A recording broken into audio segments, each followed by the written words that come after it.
Hello everyone, आज हम लोग स्टार्ट करने जा रहे हैं प्रॉब्लम्स पर हल्ला बोल सीरीज जो रीनीट के लिए होने जा रहा है।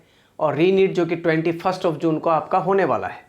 और उसके लिए आज हम लोगों ने टॉपिक चूज किया है इलेक्ट्रिक फ्लक्स, यानी कि गॉस लॉ पे हम लोग बात करेंगे। उससे पहले हम लोग गॉस के बारे में भी थोड़ी सी बात कर लें। गॉस इलेक्ट्रिक फ्लक्स को लेकर के, इलेक्ट्रिक फील्ड को लेकर के जो उनका कंट्रीब्यूशन है वो रियली में मतलब कि रिमार्केबल है। इनफैक्ट आप 12th में जब इलेक्ट्रोस्टैटिक्स पढ़ते हैं तो गॉस लॉ ही पढ़ते हैं। इलेक्ट्रिक फ्लक्स का मतलब गॉस लॉ ही पढ़ते हैं, सीधा सा फंडा। अब बात करते हैं कि इलेक्ट्रिक फ्लक्स क्या है। इलेक्ट्रिक फ्लक्स का मतलब होता है कि किसी क्लोज सरफेस से कितना इलेक्ट्रिक फील्ड लाइंस पास किया, number of electric field lines passing through an area. Number of electric field lines passing through an area is called electric flux. Clear है? फाई से रिप्रेजेंट करते हैं, scalar quantity होता है, unit होती है इसका न्यूटन मीटर स्क्वायर पर कूलम। न्यूटन मीटर स्क्वायर पर coulomb, this one will be the unit. इसका जो यूनिट होगा वो हो जाएगा बाबू न्यूटन पर कूलम, और इधर मीटर स्क्वायर यानी कि न्यूटन मीटर स्क्वायर पर कूलम। गॉस का ये कहना था कि जो जैसे ये कोई क्लोज सरफेस है, इसमें जितना चार्ज क्लोज है, गॉस का ये कहना था कि इस क्लोज सरफेस में जितना चार्ज है उसका 1/ε0 टाइम्स, इस क्लोज सरफेस में चार्ज है Q, तो इसका 1/ε0 टाइम्स इस Q में ε0 से डिवाइड कर दो तो जो मिलेगा वही इलेक्ट्रिक फ्लक्स होगा। जो मिलेगा वही इलेक्ट्रिक फ्लक्स होगा। ये गॉस का स्टेटमेंट था। ठीक है, अगली बात, phi equal to cyclic integral of vector E dot d s. D s यानी कि एरिया वेक्टर, इसी को इंटीग्रेट करके हम ले आते हैं phi equal to vector E dot vector A यानी कि electric field intensity dot area vector. Formula होगा ई ए कॉस थीटा। उसमें जो ए वेक्टर है इसी को हम लोग बोलते हैं area vector, which is always perpendicular to the surface area. यानी कि जैसे मान लीजिए ये मेरा हैंड, अगर आप इसको सरफेस एरिया कंसीडर करते हैं तो एरिया वेक्टर ऐसा होगा, इस हैंड के साथ, मेरे पाम के साथ 90 डिग्री का एंगल बनना चाहिए। या फिर आप ऐसा देख सकते हैं, या फिर नीचे की तरफ हो सकता है ना। अगर ये पाम, ये जो हैंड है ये हॉरिजॉन्टल है अगर, तो ये एरिया वेक्टर नीचे की तरफ भी हो सकता है, एरिया वेक्टर ऊपर की तरफ भी हो सकता है। एंगल 90 डिग्री फॉर्म होना जरूरी है यहाँ पर, इसी को एरिया वेक्टर हम लोग बोलते हैं। Now we are going to start the numericals. Problems पर हल्ला बोल सीरीज सीधा सीधा फंडा है कि न्यूमेरिकल पे ही ज़्यादा कम अपने को करना है। ठीक है, चलो, तो ये दोनों क्वेश्चन सेम है, मैं एक सॉल्व करूंगा, एक का आंसर आपको कमेंट बॉक्स में देना है। अब ध्यान से मेरी बात को समझना। ये एक सरफेस है, स्क्वायर सरफेस आपको दे रखा है, स्क्वायर का साइड लेंथ है ए। स्क्वायर सरफेस है, स्क्वायर का साइड लेंथ है ए, और उस ए से a/2 डिस्टेंस पर एक चार्ज को रखा गया Q। और आपसे पूछा जा रहा है कि इस पर्टिकुलर सरफेस के कारण, इस पर्टिकुलर स्क्वायर प्लेट के कारण, इस पर्टिकुलर स्क्वायर सरफेस के कारण इलेक्ट्रिक फ्लक्स कितना होगा। आप इस बात को इस तरह से समझें, मान लीजिए इस मेरे हैंड को आप कंसीडर कर लीजिए कि ये एक स्क्वायर सरफेस है। इसका ये गैप है ना, ये स्क्वायर सरफेस का जो ये गैप है यहाँ से लेके यहाँ तक, ये जो गैप है इसको हम कंसीडर कर लेते हैं ए लेंथ। ठीक है, और ये जो मार्कर की लेंथ है वो है a/2। यहाँ पर एक चार्ज है Q, तो ये चार्ज ओपन है। सबसे पहली बात, गॉस लॉ अप्लाई करने के लिए सरफेस का क्लोज होना कंपलसरी है। ये चार्ज अभी ओपन है, इसको क्लोज करने के लिए इसी a लेंथ का है ना, इसी a लेंथ का इधर से भी लगाना होगा, इधर से भी लगाना होगा, इधर से भी लगाना होगा, इधर से भी लगाना होगा, ऊपर से भी लगाना होगा। मतलब 5 सरफेस अभी और चाहिए इसको छोड़कर। मतलब टोटल नंबर ऑफ सरफेस हो गए 6, तब जाके ये क्लोज होगा। मतलब जब मैं इसको क्लोज करूंगा तो सिस्टम आपको कुछ इस तरीके का दिखेगा। जब मैं इस पर टोटल 6 सरफेस लगा दूंगा, सब के सब सरफेस आ गए, तो सिस्टम आपको कुछ इस तरीके का दिखा, और ये चार्ज एग्जैक्टली सेंटर पर आ जाएगा। क्योंकि ये A है, बॉटम से इसका हाइट a/2 था, तो टोटल ये सेंटर पे आ जाएगा। अब ये क्लोज हो गया, ये बन गया क्यूब। तो अब इस पूरे क्लोज सरफेस के कारण जो फ्लक्स होगा वो हो जाएगा Q/ε0 according to this formula, according to Gauss law.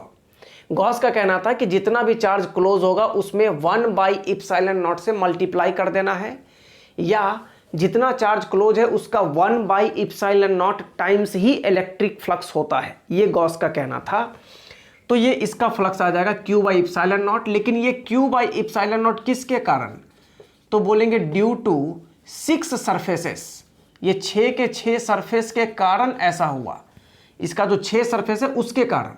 Question में सिर्फ एक है तो आप इसमें 6 से डिवाइड कर देंगे तो आंसर आ जाएगा बाबू Q/6ε0।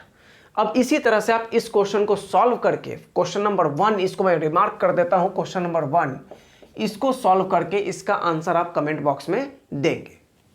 नेक्स्ट क्वेश्चन, चलिए अब नेक्स्ट क्वेश्चन देखते हैं। इसको मैंने क्वेश्चन नंबर 2 मार्क कर दिया है, ये आपको सॉल्व करके इसका आंसर कमेंट बॉक्स में देना है। क्वेश्चन नंबर 1 और क्वेश्चन नंबर 2 का आंसर आपको कमेंट बॉक्स में देना है। इसको मैं सॉल्व कर रहा हूं।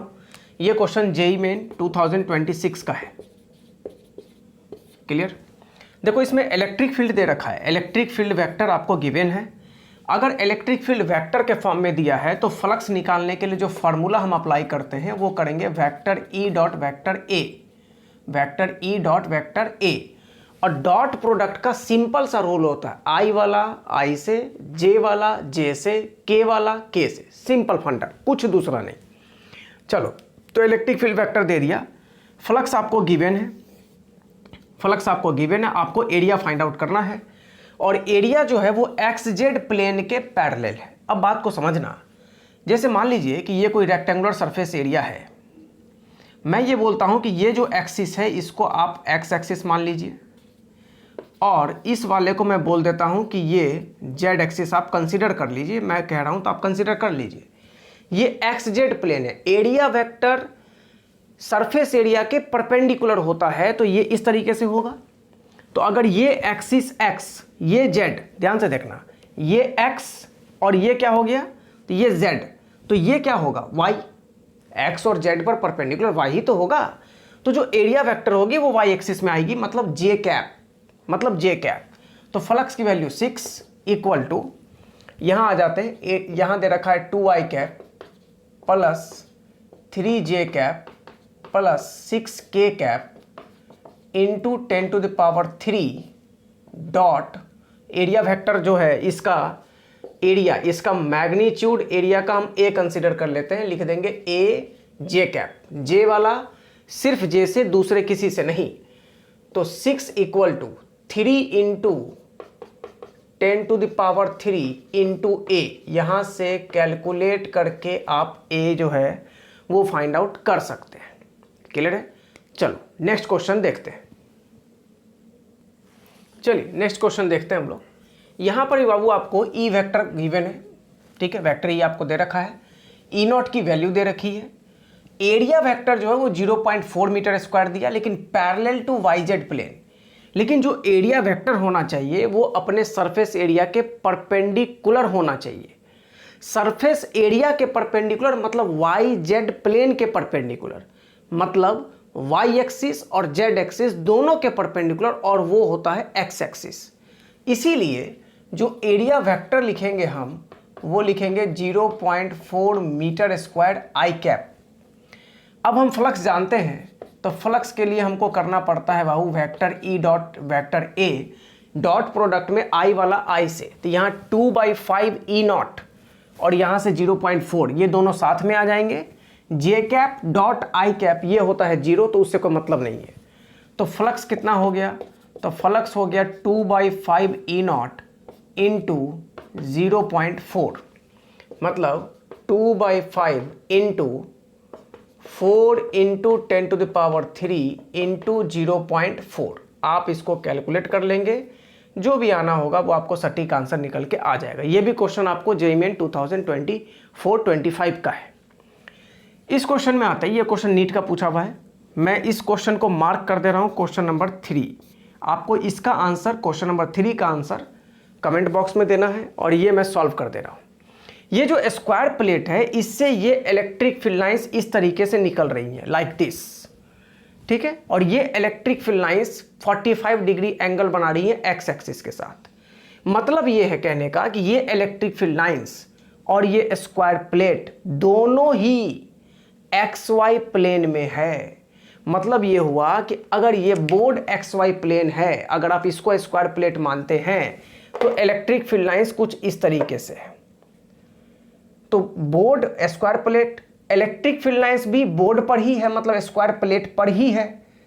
तो जो एरिया वेक्टर होगा वो तो इसके परपेंडिकुलर होगा, वो तो एरिया वेक्टर परपेंडिकुलर। ये बोर्ड स्क्वायर प्लेट, ये इलेक्ट्रिक फील्ड लाइंस और ये area vector. Area vector surface area के परपेंडिकुलर, मतलब बोर्ड के परपेंडिकुलर, मतलब इलेक्ट्रिक फील्ड लाइंस के परपेंडिकुलर। तो एंगल कितना बना लिया? 90 डिग्री। कंफ्यूज करने के लिए यहां पर एंगल जानबूझकर 45 दिया है, ताकि बच्चे फाई बराबर लिखें EA cos थीटा, ऐसा लिखें। और लिखने के बाद जो बच्चे हैं वो ऐसा करें, स्क्वायर का area A square, side length A दे रखा है तो A स्क्वायर, और इनटू वो लिखेंगे cos 45 1/√2। तो इसके अकॉर्डिंग आंसर आ जाएगा EA स्क्वायर बाय √2, जो कि सरासर गलत है। इस एंगल से हमको मतलब नहीं है। हम जो फॉर्मूला अप्लाई करते हैं फाई बराबर EA cos थीटा, इसमें जो थीटा होता है वो वेक्टर E और वेक्टर A के बीच का एंगल होता है। क्लियर है बात?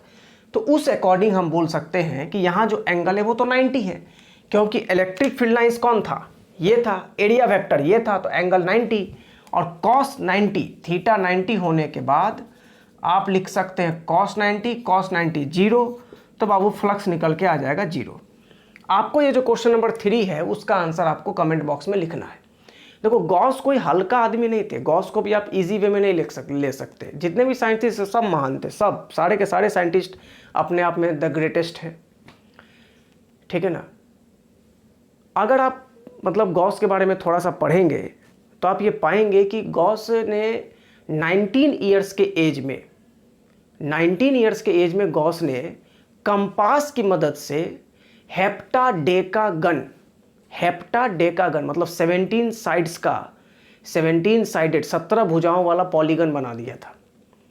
उस टाइम में मैथमेटिशियन के लिए ये बहुत डिफ़िकल्ट होता था, ये 17 साइड का जो पॉलीगन है ये बनाना। उन्होंने कंपास की मदद से बना दिया था, ठीक है ना। और गॉस में बहुत सारी खासियत थी। वो मतलब एक फ्रेज चलता है, लैटिन भाषा का एक फ्रेज है, लैटिन में एक फ्रेज होता है पॉका सेट मटूरा, ठीक है। पॉका सेट मटूरा, सेट नहीं सेड, डी सॉरी, पॉका सेड मटूरा। तो ये जो फ्रेज है ना, लैटिन फ्रेज है, इसका मतलब ये होता है कि टाइम लगे लेकिन सटीक हो। ये फ्रेज का मतलब है। मतलब वो अपना जो भी उनका रिसर्च होता था वो ऐसे ही नहीं कि धड़ल्ले से पब्लिश कर दिया, उनको कोई जल्दबाजी होती थी कि जैसी रिसर्च हो आप धड़ से लोड कर दो, ऐसा कुछ नहीं था। ये गॉस का अपना नेचर था। जब तक वो पूरी तरह से, उनका ये मानना था कि कोई भी चीज़, रिसर्च, कोई भी फार्मूला, कोई भी आइडिया तब तक पब्लिश नहीं करना है जब तक कि उस पर हम लोग पूरी तरह से कंफर्म ना हो जाए। तो यही लैटिन वर्ड का जो लैटिन फ्रेज चलता था उनके साथ, पॉका सेड मटूरा, और इसका मतलब ही ये होता है कि टाइम लगे तो लगे लेकिन सटीक होना चाहिए। ये गॉस की फिलॉसफी थी, ठीक है। चलिए, ये कुछ सिंपल क्वेश्चंस देखते हैं हम लोग। इसमें चारों सरफेस का फ्लक्स निकालना है। ये क्वेश्चन और ये क्वेश्चन, तीनों क्वेश्चन जेईई मेन का पूछा हुआ है 24-25 का।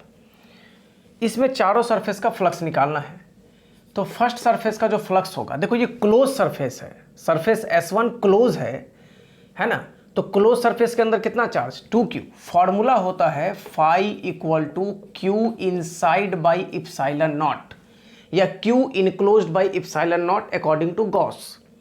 तो यहाँ 2q है तो हम लिख सकते हैं बाबू 2q बाई इप्सिलॉन नॉट। दूसरे सरफेस में कितना होगा? तो 3 पॉजिटिव चार्ज हैं, 3 पॉजिटिव चार्ज हैं बाबू।